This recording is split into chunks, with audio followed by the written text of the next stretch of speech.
You look at the forecast way differently, you know, like now when you see a 15 knots forecast, you're already super stoked to go out, you know. Before it was like, all right, let's have a nice session, but now it's just sick. So you can have way more good sessions. Introducing the new Ozone Mac1, which replaces the Chrono in our range.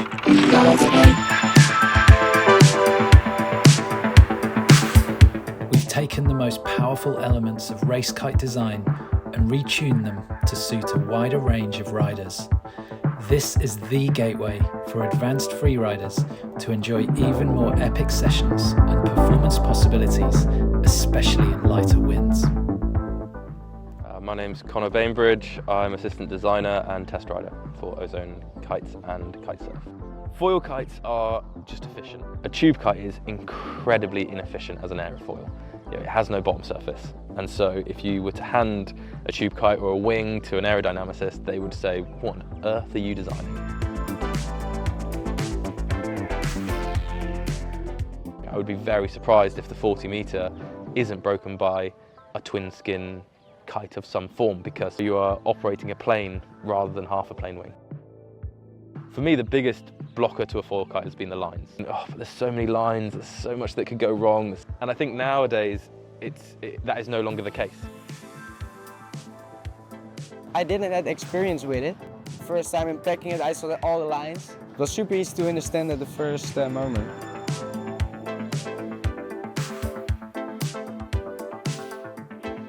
With the same performance that we've always strived for, but accessible. So the Mach1's kind of DNA, if you like, is from the R1 V4. We haven't kind of reinvented the wheel in any sense. We have looked for a high performance kite that is accessible. And the biggest thing with a race kite is it produces a tremendous amount of power, it produces a tremendous amount of lift, and it has a huge wind range. And so really it was a very logical place for us to start our development of the Mach1, because those were all aspects that we were looking for in a big air kite or a big boosting kite or a fast kite or a light wind kite.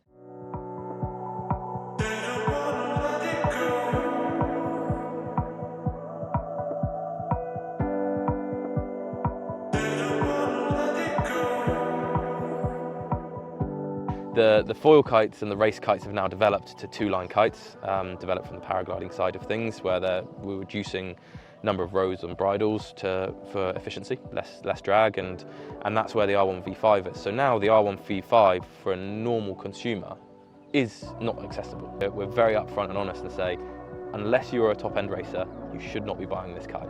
Whereas before the R1 V4, a recreational user could happily use it.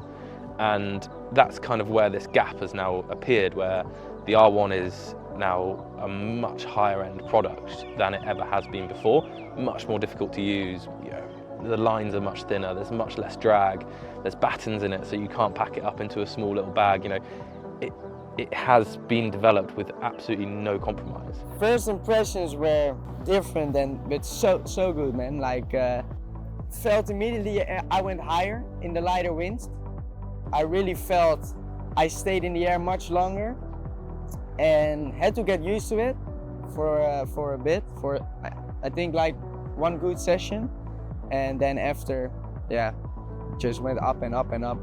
So now it is a performance freeride kite, but yes, it does look very much like an R1 V4, and that's because the gap between those two kites has appeared, and it's way easier to use than R1 V4, way more accessible. The lines are thicker, so you've got less worry about that. It now runs on longer lines, and so it feels much more like the handling and steering of a normal tube kite. And then it's opened the door to actually being able to do big air on it, which before we definitely didn't recommend on an R1 V4, even though a lot of people were doing it, because the bridles weren't set up for it, the canopy wasn't thick enough to be doing that, it wasn't reinforced in the right places. Whereas now with the Mach1, now we're not striving for this lighter than light. We can look at those things and actually create a kite for the masses.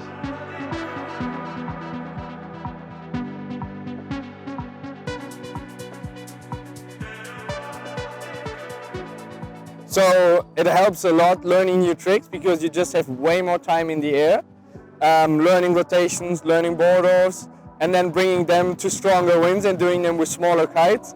It's really helpful.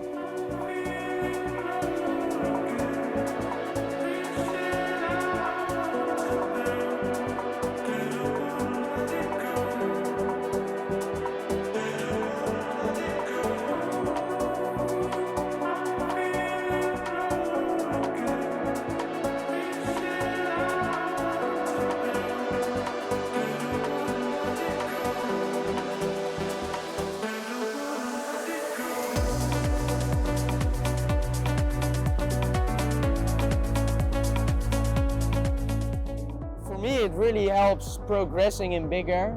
Of course, you can't always have 30 plus knots, and with this kite you can also progress way more in lighter winds. So over a long term it will help you progress super crazy, I think.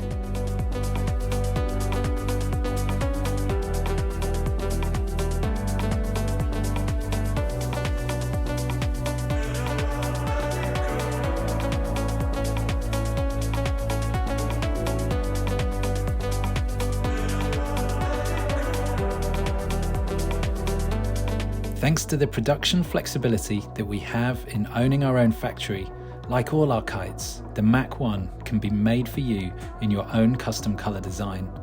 Play with the colour chooser at ozonekites.com.